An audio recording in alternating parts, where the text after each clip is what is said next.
దీంట్లో 2 కాయలు నెట్టినాయి బేద్దాం. దీంట్లో అయితే డైట్ 3 ఉన్నాయి. మా అమ్మరామ ఎర్రగడ్డలకి నేను పుట్టాలి. సరే ఎట్ట కూడా తీసుకునేదా ఇంకా కొనుక్కుందాం. ఒక డజన్ ఎంత ఎర్రగడ్డలు? డజన్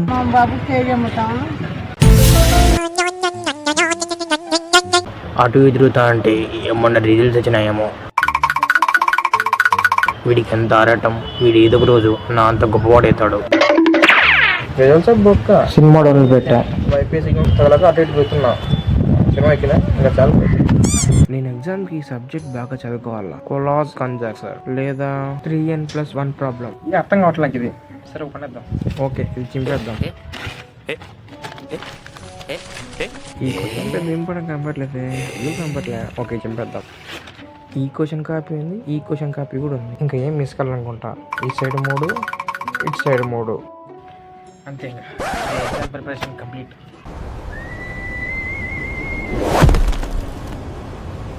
పొద్దు పోలే ఏం చేయాలి?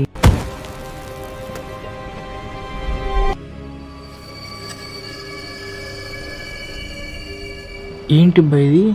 ఏంటి గాలిలో నుంచి చూడింది బుక్? సర్లే ఎవడో కూడా తీసుకునే ముందు ఫస్ట్ పేరు రాద్దాం.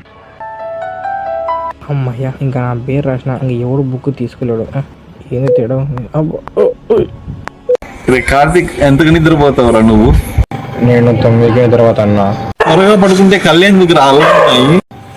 నా కళ్ళు ఎందుకు అలా ఉన్నాయంటే నేను ఐబ్రో సెట్ సాగట కళ్ళకి. ఈ ఊర్లో ఫస్ట్ బాల్కి ఫస్ట్ వికెట్ పడిపోవాలి. జై మహేశ్వరి.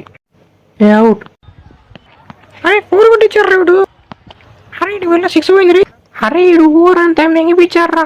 అయితే మీరు ఆడుకోబోయే అన్నం. రేపు క్రిస్మస్ కదా, నేనేం గిఫ్ట్ తెస్తా అని చెప్పేసి పిల్లలందరూ ఎదురు చూస్తూ ఉంటారు నా కోసం. వెళ్ళి వాళ్ళకి గిఫ్ట్ ఇచ్చేసేద్దాం. నాకేం కావాలో తింటేనే రాశా. శాండతో వచ్చి ఇవి నాకు గిఫ్ట్ తెస్తాడు. పడుకున్నాను.